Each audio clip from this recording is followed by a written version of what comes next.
This is Apollo 8 coming to you live from the moon. The vast loneliness up here on the moon is awe-inspiring, and it makes you realize just what you have back there on Earth. The Earth from here is a grand oasis in the big vastness of space. Oh my God, look at that picture over there. There's the Earth coming up. Wow, is that pretty? You got a color film, Jim? Hand me a roll of color quick. Oh man, that's great. Where is it? Quick. Oh, I got it right. Oh, that's a beautiful shot.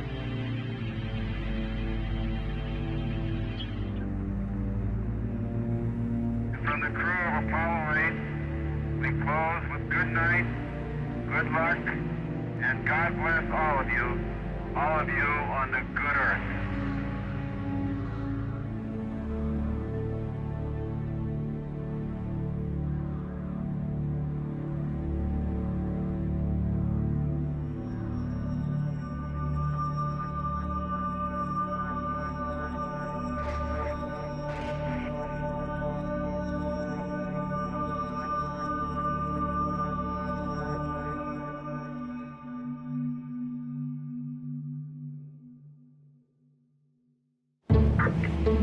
Can you hear me?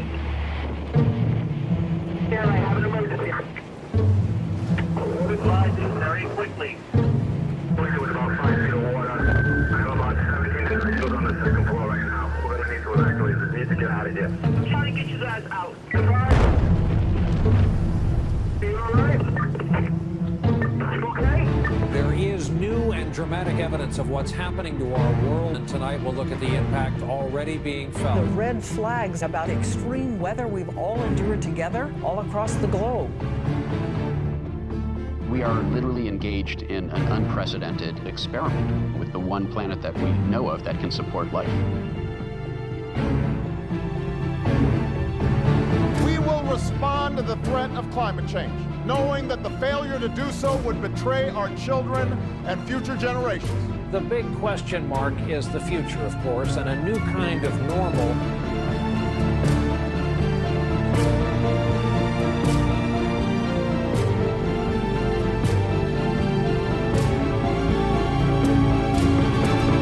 Things are gearing up for the UN-hosted Climate Change Summit in New York. UN Secretary-General Ban Ki-moon will host the summit. I will convene a climate summit for leaders at the highest level. I urge political leaders of the world to prioritize their political energy on climate change. We have to get serious about bringing real commitments to the table for that summit. If things go business as usual, we will not live, we will die.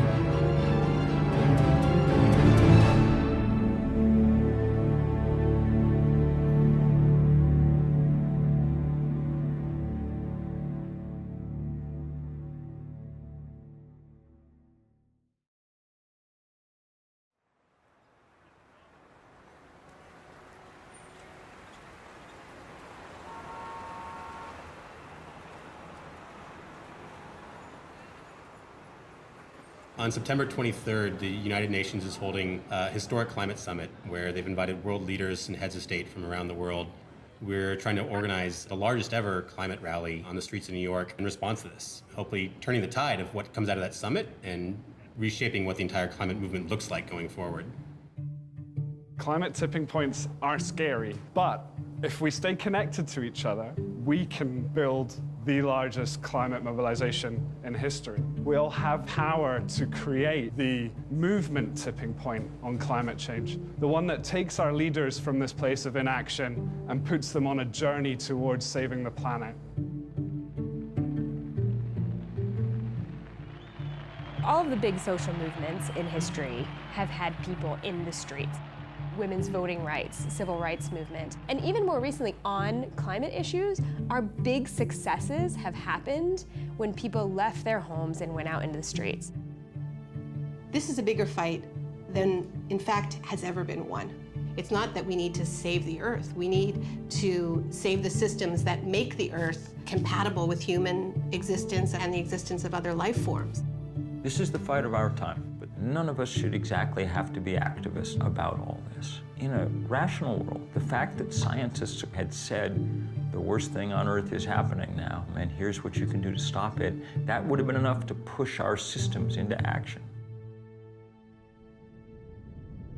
Yeah, of all the things that probably get me most upset, it's when people start presenting climate change as if it's something new. The science behind our understanding of man-made climate change is very, very old and very well established. So the task we've taken on is documenting this history to help us understand where we are, how we got here, and how we can change course.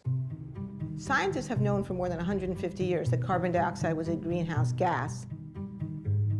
Fourier came up with this notion that there were gases in our atmosphere that allowed sunlight to pass through like a window, but then when sunlight bounced off the Earth's surface, they trapped the heat in, right? So you had now this establishment of what we now call the greenhouse effect.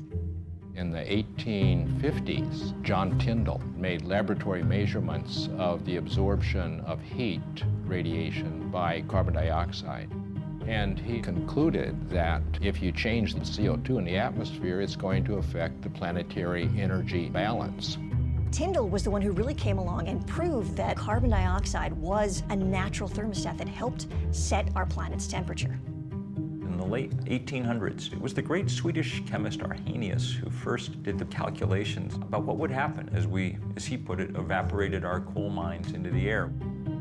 But people didn't pay much attention to that in the 20th century because we were too busy figuring out cool new ways to burn fossil fuel. It was only in the late 1950s that we even bothered to measure to see if it was accumulating in the atmosphere. That instrument, which went up on the side of Mauna Loa in Hawaii, is the most important scientific instrument in the world. Beginning in 1959, it found that there was a steadily accumulating amount of CO2 in the atmosphere, the so-called Keeling curve. The Keeling curve is one of the most important pieces of scientific work of the 20th century that shows us that carbon dioxide has been rising continuously and systematically since the Industrial Revolution. Keeling didn't just show that there was an increase in carbon dioxide, he also pinpointed the source.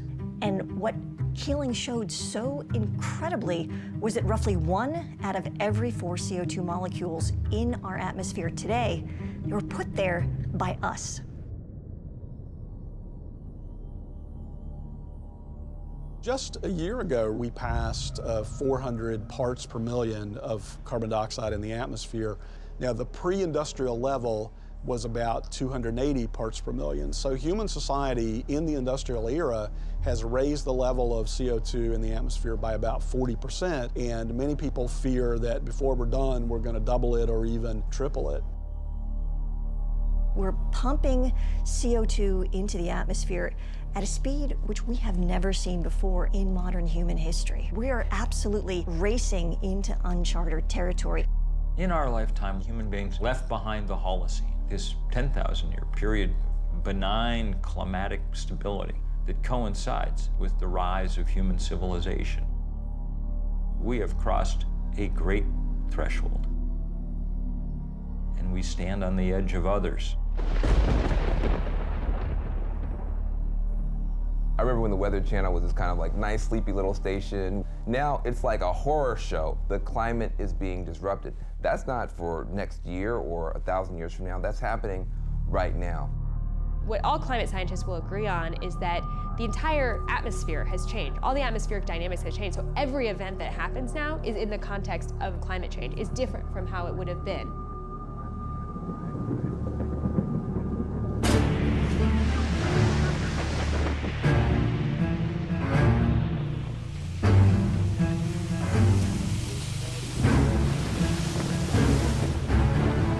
Typhoon slammed the Philippines with winds of 195 miles per hour. That's higher than the winds from Hurricane Sandy and Katrina combined. The world is mobilizing to help the Philippines, but just a trickle of food and water and medicine has reached the victims of Typhoon Haiyan. More than 1 million people were forced to flee their homes, many now trying to salvage what's left. Hundreds of thousands are thronging relief centers, desperate for life's necessities. Many residents covered their faces to mask the smell of the dead while they searched for relatives in some of the hardest hit areas. This is one of the top storms ever seen on this planet.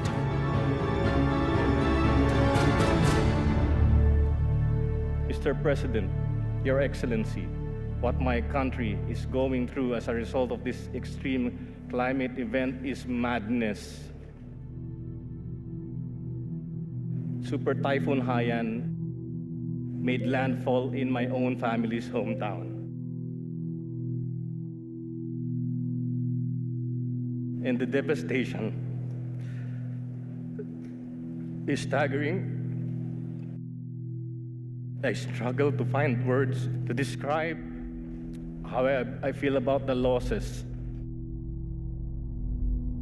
To anyone outside who continues to deny and ignore the reality that is climate change, I dare them to get off their ivory towers and away from the comfort of their armchairs. I dare them to go to the islands of the Pacific. We refuse as a nation to accept a future where super typhoons like Haiyan become a way of life. We refuse to accept that running away from storms, evacuating our families, counting our dead become a way of life. We simply refuse to. We can fix this. We can stop this madness.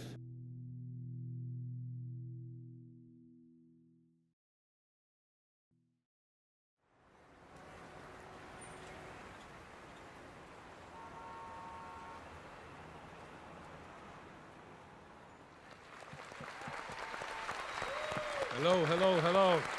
All right, folks, we know why we're here. We have 80 days starting tomorrow to pull off the largest climate march in history. It's really important for folks to remember that although climate change affects everyone, the impacts are not evenly distributed.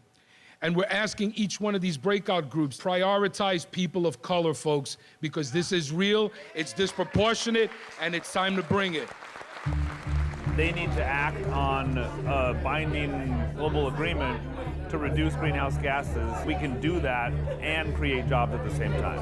Part of what we're doing is moving people from fossil fuels to the solutions and also presenting them with economic opportunities around the solution. The idea of who's going to be leading this march are the people in this room.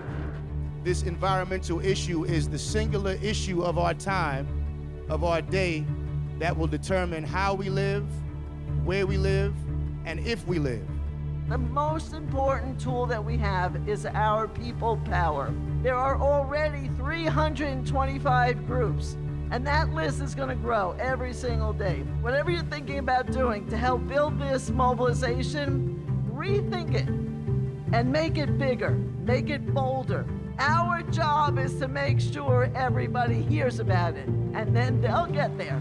They'll get there. That's our job.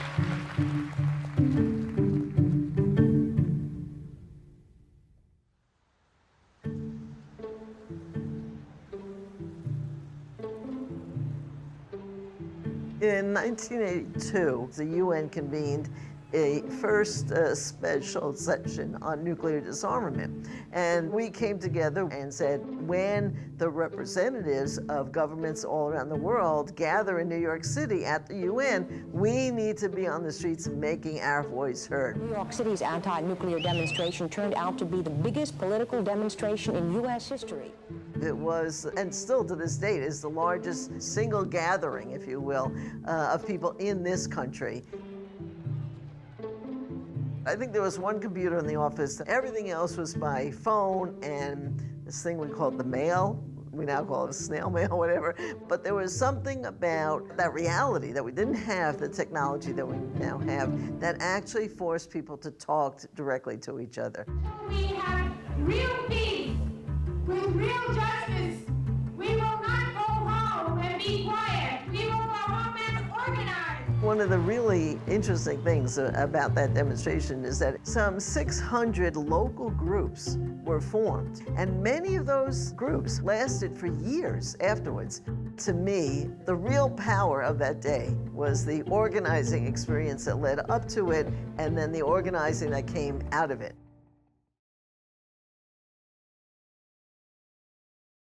Some experts are saying now that the whole world is heating up because of a global greenhouse effect. Scientists had been saying for a long time that climate change might occur, but 1988 is the year when Jim Hansen and his team at NASA say, both in the scientific peer-reviewed literature and in public, that it's actually happening. The changes in atmospheric composition that humans were making was going to have a big impact on the Earth's climate. The greenhouse effect has been detected, and it is changing our climate now.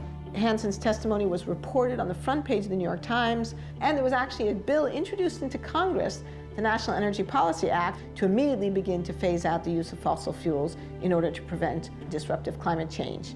And of course, that was supported by the creation of the IPCC, the Intergovernmental Panel on Climate Change, that year. So there was political momentum, there was scientific momentum, there was strong scientific evidence, there was media attention, and then the whole thing kind of fell apart. The Earth Summit, a 12-day, 178-nation conference on the environment, began today in Rio de Janeiro. Battle lines are already drawn between the haves and the have-nots. So far, all the agreements are non-binding, requiring no specific action on the environment. As time has gone on, the scientific warnings keep intensifying, and yet there has been no effective political response. All political efforts to get a handle on this issue have essentially failed. I am the one that is burdened with finding the balance between sound environmental practice on the one hand and jobs for American families on the other. The agreement hammered out in Kyoto, Japan, requires industrialized nations to make substantial cuts in greenhouse gas emissions. The United States actually never ratified the Kyoto Protocol, which is one reason it didn't work.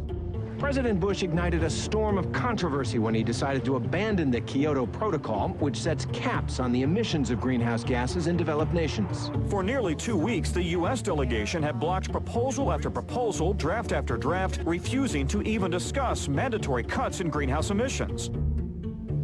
Now we switch to the big climate conference going on in Copenhagen. Today, developing countries made themselves heard. People are dying. Led by Africa, 135 nations, including India and China, staged a 5-hour boycott, angry over what they say are insufficient carbon cuts proposed by the world's rich countries. If Hollywood had been writing the story, you know, it all would have come right in the end, and all the nations would have pledged their best effort. And nothing like that happened. The thing was a fiasco, a failure. The frustrations of the last 10 days explode on the streets of Copenhagen. Outside the Bella Center, where negotiators still haven't reached a climate agreement, 2,500 protesters try to storm the hall to make an impact. Nothing happened because the fossil fuel industry was still strong enough to scare nations into avoiding the issue. What happened in Copenhagen for a lot of people was this realization no leader was coming to save us. We have to be strong enough to scare our national leaders into doing the right thing in New York City in September. If we can demonstrate that, then better things will happen in Paris than happened in Copenhagen.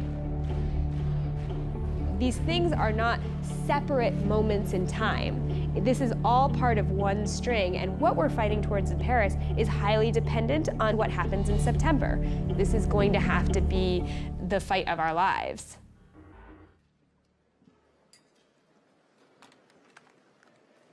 Welcome to this press conference to present the report of IPCC Working Group 3 on mitigation of climate change. If we really want to bring about a limitation of temperature increase to no more than 2 degrees Celsius, there is then the need for an unprecedented level of international cooperation. The way we've approached climate change is the scientific community builds the case, it synthesizes the evidence, it presents that evidence then to the policymakers. We've proven beyond a doubt that climate change is real, that the Earth's temperature is warming, that warming is predominantly caused by the burning of fossil fuels and other human activities, and that additional warming poses a significant threat. What the policymaking community did was they came up with a definition of what they called dangerous human interference.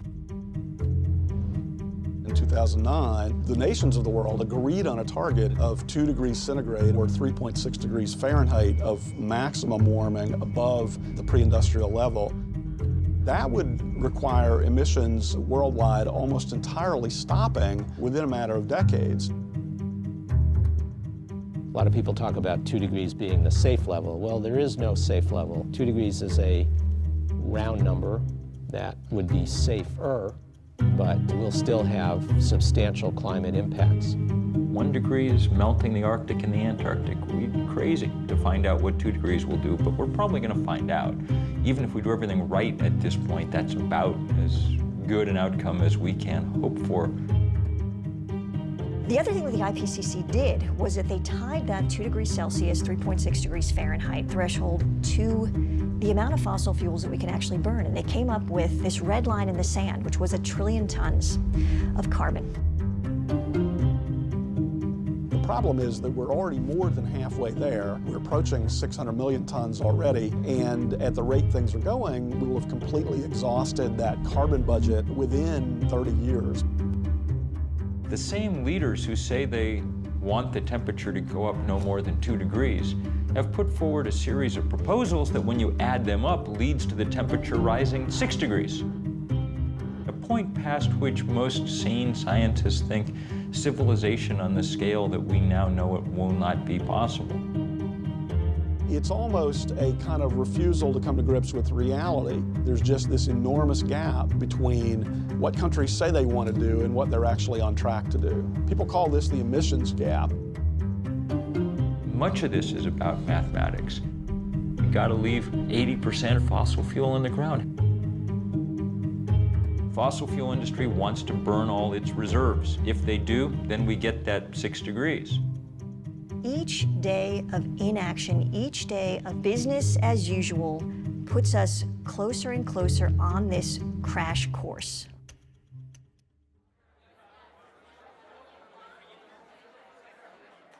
We're 2 months out from this demo. Obviously, we all know in this room a tremendous amount of work is happening every day, getting the word out, organizing people, mobilizing people. At this point, every day counts. And every day when we miss an opportunity, it's gone. Because it's not just a one-day march, it's our long-term ability to build a strong climate movement that we need to invest in. So being inclusive to us is really about multiple things, but recognizing that we live in a society where there's privilege, there are inequities.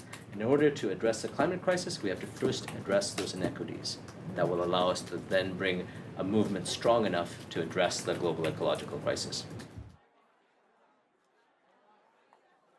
If you think for a second about this, there was this just layer of stuff under the ground, got put there at a specific time in a specific way, and it just captured millennia of solar energy.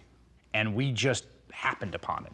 It's like if you were just walking around and then like, oh, you put something in the ground, there's just millions of dollar bills down there. You're just like pulling them out. Everything about what we do and who we are and how we live is dependent upon the fact that we just found this stuff sitting there. And that stuff said, oh, you don't have to have everyone working in the fields all the time. You can have cities, you can have cars, you can have iPhones. And the way I view it is, as incredible as that stuff is, we've been paying this price on it the whole time, right? And there's this clock running. The classic market failure is negative environmental externalities. That's just jargon for you're not paying the full costs of the fossil fuels that you burn. The racket that the fossil fuel industry has run is to take costs of its product and export them to the public. Think about, the litany of impacts from sea level rise, ocean acidification, the collapse of ecosystems that we rely on for food, water availability. These things are really expensive. When you have huge wildfires, it costs a lot of money. All of those costs are being dumped onto us as a society and not being paid by people who are polluting. These big, massive polluters get to dump megatons of carbon in the atmosphere for free. You can't pollute for free. If you litter, you get a fine. That makes coal and oil and other fossil fuels more competitive against solar and wind and other sources than they deserve to be. Behind the environmental problems that carbon pollution causes and behind the economic problems is a political problem that a very small group of very powerful special interests have exerted very rough control over the political establishment. We're up against the fossil fuel lobby that has complete access to the political class and the ability to bribe through legal means and blackmail through the use of attack ads and so on. Even people who oppose them have trouble opposing them too strongly because they're in some ways economically dependent on them. Right now, we have a monopoly control by big carbon polluters. They grant themselves subsidy after subsidy. Think about this. How much money does the Pentagon spend helping big private oil companies get their for-profit products from the Middle East here? About half the Pentagon's budget is just helping Chevron and Shell and Exxon get their for-profit product here. What if they had to pay for that service? How much would gas cost then? Plus, they also get all kind of tax breaks and other kind of loopholes. They're in a system based on a grow or die ethic. Rather than respond to the climate crisis by scaling back, they're doubling down through fracking, through tar sands oil, through coal exports, mountaintop removal. They have become more brazen. It's a rogue industry. It's an industry whose business plan is followed to the letter will wreck the planet. Once you know that, then you know that these are now illegitimate business plans. We have to figure out how to disassociate ourselves with them. And that is beginning to happen all over the world.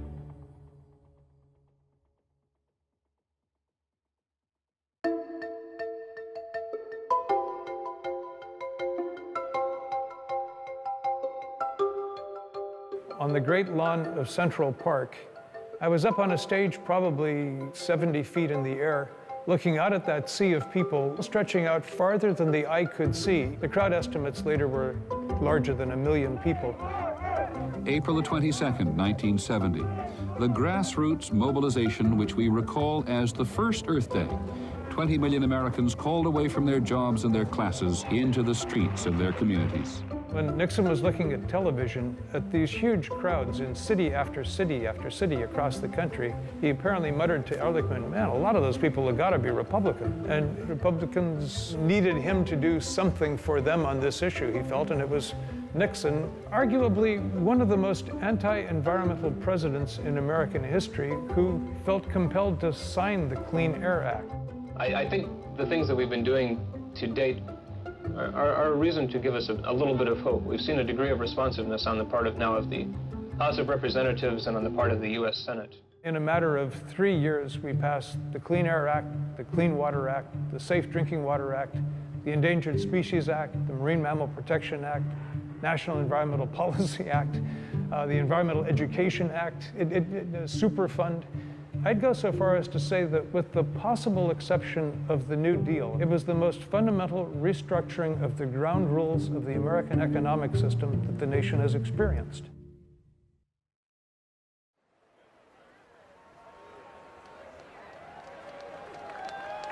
All right, folks, we are 50 days away from the largest climate march in history. Are y'all ready? Yeah! This is not just about the environment. It's about the community. It's about public health. It's about jobs. It's about justice. It was labor that got this city up and moving. Yes! Yes! And it'll be labor that continues to move this city. We are the community. Are we not the community? Yeah! For our people who have been at the front line, not being able to breathe, suffering from asthma, upper respiratory, pulmonary disease, cancer clusters because of environmental racism. Climate change exacerbates every kind of social injustice that faith communities have fought against for thousands of years. And we will not stop marching and praying and acting until we have a strong climate treaty. We got a movement, brothers and sisters, and we got to stay together. So join us on the 21st to march and send that signal to the United Nations. The people united will never be defeated. The people unidos jamás serán vencidos. It's only by accident that we even think of climate change as an environmental issue. You could just as easily think of it as another example of what happens in an unequal society. The people who've contributed the least to climate change and who've benefited the least from the use of fossil fuel are the first people to feel the effects. people in the poorest parts of the world suffer enormously already and will suffer enormously more as the century wears on. Climate disruption is a social justice issue. Who gets hit first and worst every time there's one of these weather disasters? It's low-income people, it's people of color, it's people who can't get out of harm's way, and people who can't bounce back easily because they don't have the money or the social standing or the political connections. Our communities are disproportionately impacted. We're all seeing that it's the indigenous people, the people of color, the low-income people who have historically suffered the burden of so many other politically driven crises. There are so many countries that have been systematically plundered over hundreds of years, and this is often described as an ecological debt, climate debt. The whole idea that there are disposable places was always a racist idea, the idea of sacrifice zones, just treating people in places like garbage. The place where it's hardest for it to sink in is in the suburban United States. We're insulated against the natural world. That's what the suburbs really are, a way of making you not notice the natural world very much. And we're insulated in those places by wealth. At least we think we are.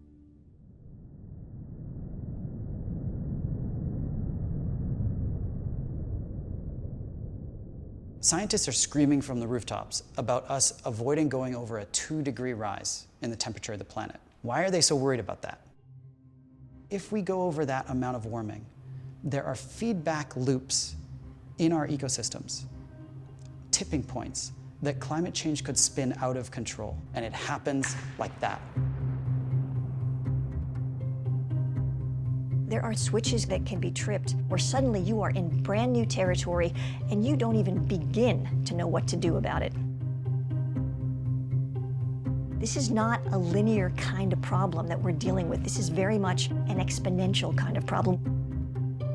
Right now, we're on the edge of 3 major tipping points. The first one is the Arctic ice cap. That ice cap's like a mirror. It reflects the sun's light off of the Earth and keeps it from warming us up. But as it melts, you get a smaller mirror, which means a warmer Earth, which means more melting, which means more climate change. Another example is Arctic methane. We've got a gigantic amount of methane gas frozen into the tundra, and it is 50 times as toxic as CO2 is. It's CO2 on steroids. As it warms, and that methane gets released, it then causes global warming to get worse, which means it warms more, which means more methane released, which means worse warming, and all of that process spins out of control. Another example of a tipping point is ocean acidification. As you get more CO2 in the atmosphere, a lot of it actually is going into our oceans. And a lot of stuff, like plankton, can't live in that kind of acidified water. And plankton is the basis of the food chain. If the plankton die, we lose the whole ocean ecosystem. These kinds of feedback loops and tipping points are what keep me up at night, that we will hit one before we're able to turn things around. Even if we went cold turkey today because of the time lags in our climate system, we've already signed up for things that we can't see yet. We live in a razor-thin livable universe. Just a few kilometers below my feet, it's too hot to live. Just a few kilometers above my head, the air is too thin to breathe. It's not about a few more droughts and a few more storms. It's about a catastrophic shift in this fragile balance of our biosphere that threatens everything we love.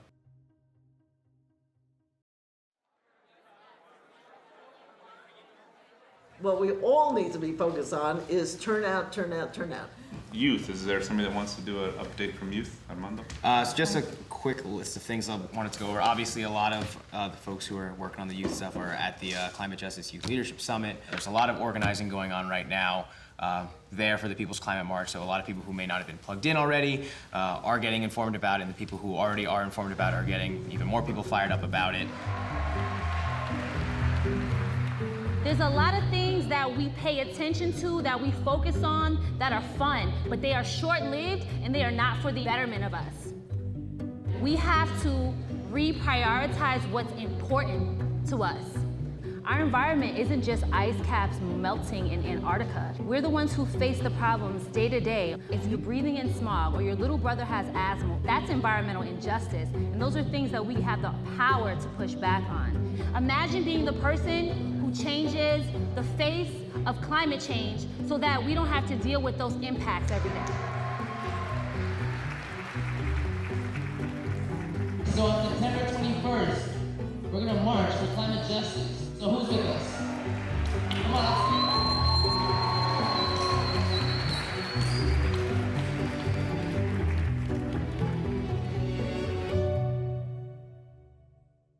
Okay, all right.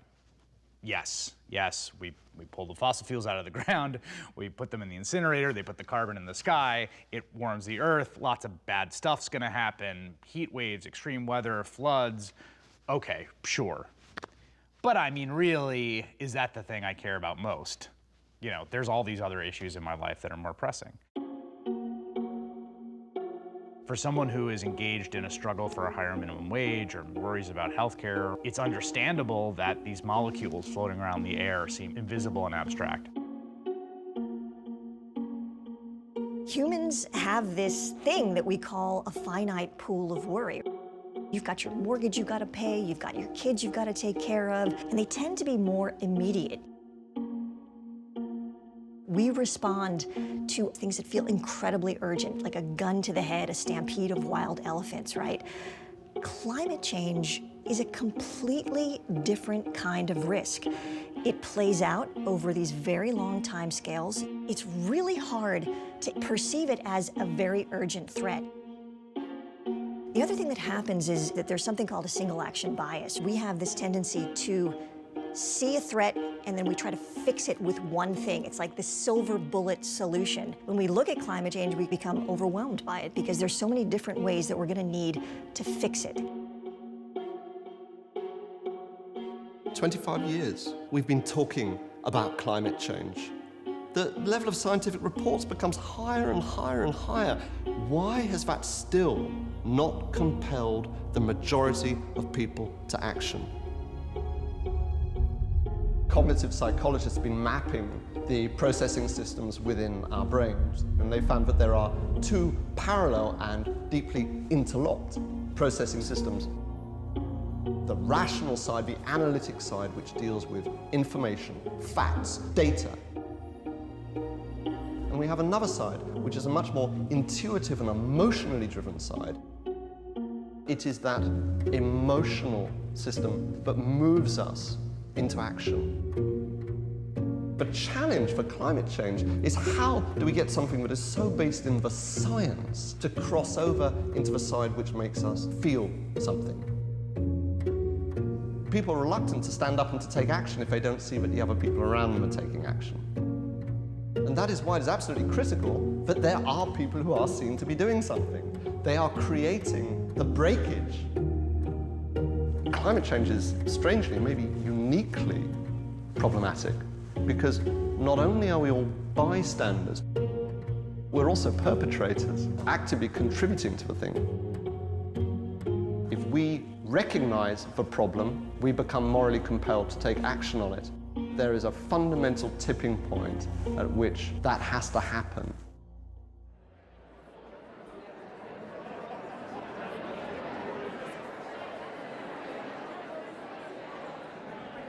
Change doesn't happen because people decide to stay home and click like on Facebook. Change happens because people like you and I decide to get involved. We didn't want to leave it to world leaders. Their track record is not very good in dealing with this question. I am a trade unionist, and I am an environmentalist, and I see no conflict whatsoever in those two things. It's in our core self-interest as a trade union movement to help build the path to a sustainable future and get on the right side of the climate change issue sooner rather than later.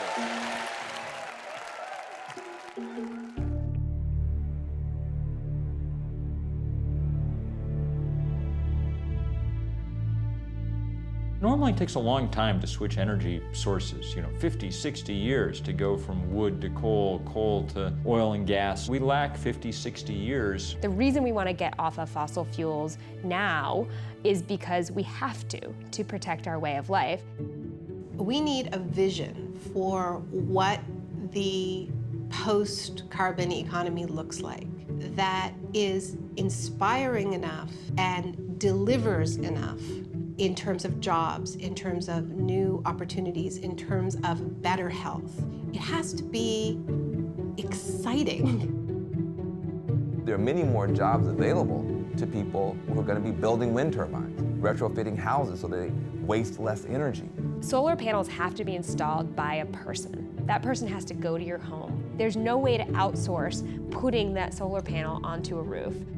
A 100% renewable economy is within our grasp. It's economically and technologically possible. It's not something that we need to keep researching, because it's always off in the distance. No, it's here. It's a question of political will.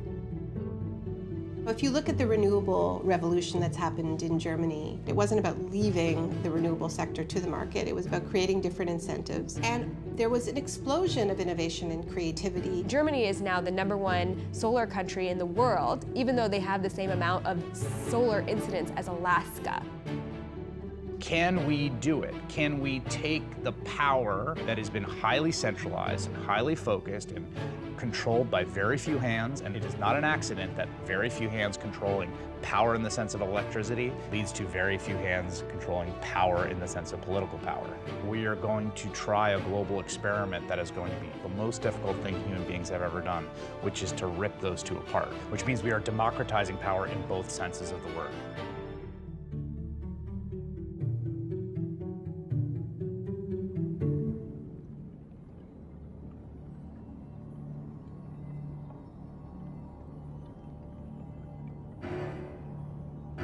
The polar ice cap has retreated about 40% since 2007, and with the thaw comes access to billions of dollars in untouched resources. Shell, Chevron, and ExxonMobil spending billions on offshore Arctic leases. If there's a spill, it would be an unmitigated disaster. Fossil fuel companies have to increase their reserves every year. The easy stuff is gone, so they have to go after the dirtiest, the highest risk forms of fossil fuel available. Fracking involves millions of gallons of sand, water, and toxic chemicals blasted deep into the earth. Some chemicals are leaking into drinking water. There's also the leaking of a dangerous greenhouse gas into the atmosphere, methane. A Canadian company called TransCanada wants to build the Keystone XL pipeline. The proposed pipeline would deliver tar sands oil from Canada to refineries in Texas. Environmental groups concerned about the contamination of the groundwater. Another oil cleanup underway following a leak in a pipeline. Keystone XL would make us more reliant on the dirtiest source of fuel currently available. The Keystone XL pipeline has become a huge focus of controversy. An estimated 2,000 environmental activists from across the continent plan to gather in Washington, D.C. to launch a 2-week protest. It has become a symbol. The climate activists are using it to sort of sharpen their teeth, you might say, and learn how to do hand-to-hand political combat over climate issues. You know what's so fascinating about this whole Keystone thing is that was supposed to be a wedge. And instead, it's been turned upside down. Now it's actually a base that is lining up constituency after constituency together. Something extraordinary and unexpected has backfired out of the ambition of the fossil fuel companies. They've built a movement by mistake. Today we act! Today we send a message to them and everybody else. We are taking back our futures! One of the tools that came into play was peaceful civil disobedience to show the moral urgency of these problems, that this was the crisis of our time. Keystone's the one that the press has paid attention to, but there are similar kind of fights going on everywhere. Fracking equals methane equals climate change. My team has sustained a statewide moratorium on fracking for 6 years, and against all odds. We need to remind ourselves that we are many. I saw a story in one of the trade publications, the oil industry, not long ago, and they said, we're never going to get to build another pipeline in peace again. And I hope they're right. I hope that every pipeline and coal mine and drill rig and frack well now faces the same kind of challenge. We are planning to win, and we will meet you there. The real question is, are we gonna scrape the bottom of the barrel for the last polycarbons on Earth to burn them too? Or can we actually show some restraint, which we ask our children to do? Don't eat the last 17 marshmallows. Can you just show some restraint and choose a wiser course?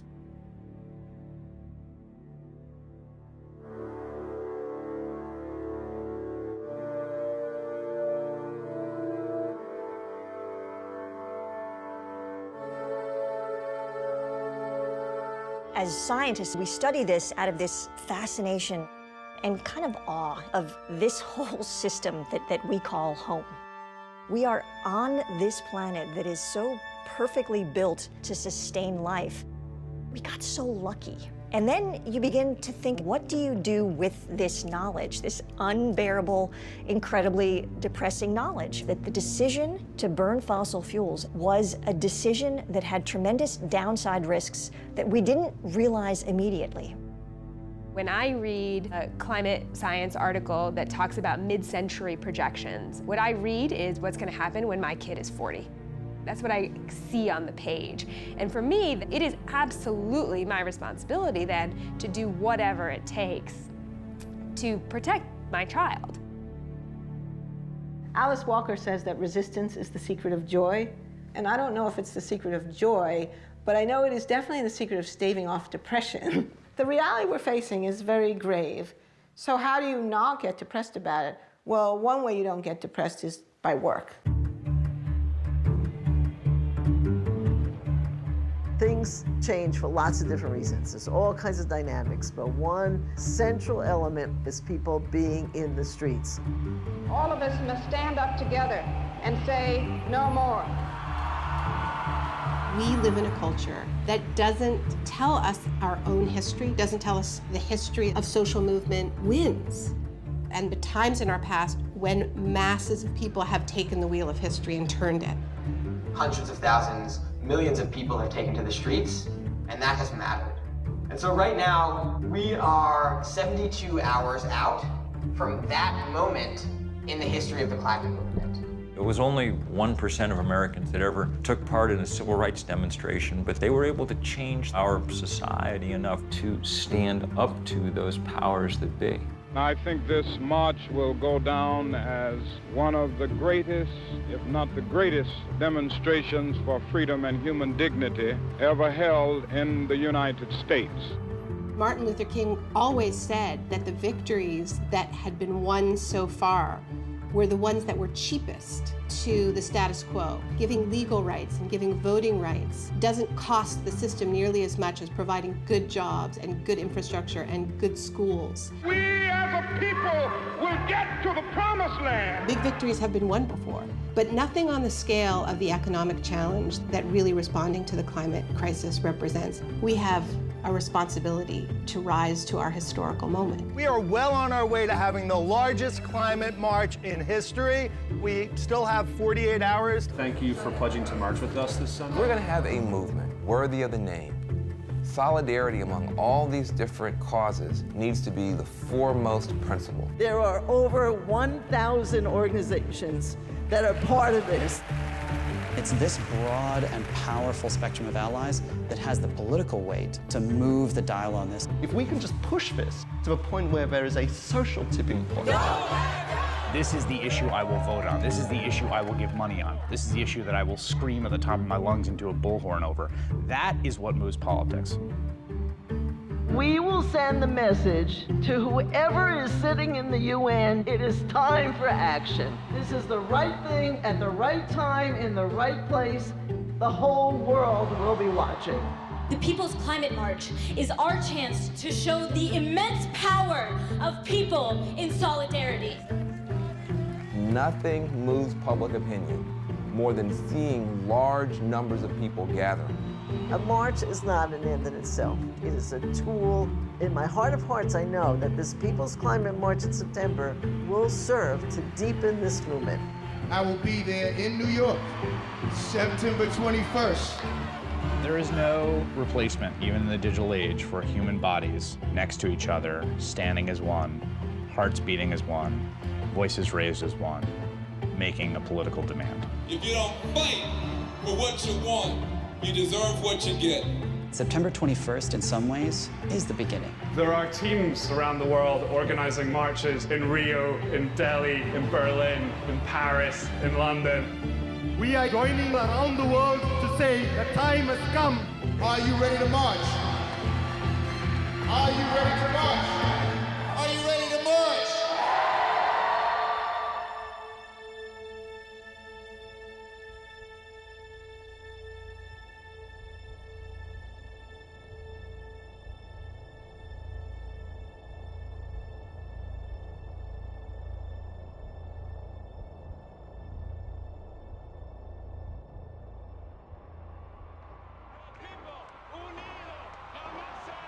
People turned up in droves Sunday to participate in New York's People's Climate March. Over 400,000 protesters marched through Midtown Manhattan to raise awareness about climate change and the need to regulate carbon emissions. More than 1,500 groups took part in the march, including scientists, nurses, labor unions, and members of 34 different religious denominations. The largest climate action march in history.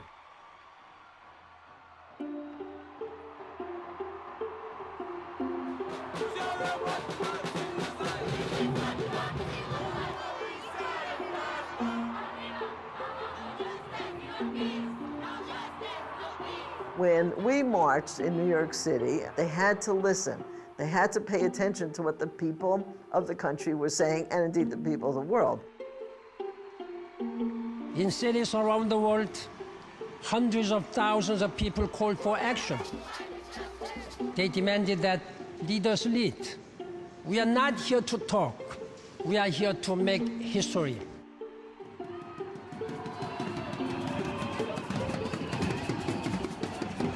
The entire world has to take in that there is this set of citizens committed to this cause, and that alters the trajectory of politics. You can't undo the day after something like that happens. This is the most urgent of times and the most urgent of messages. The people made their voices heard on Sunday around the world, and the momentum will not stop.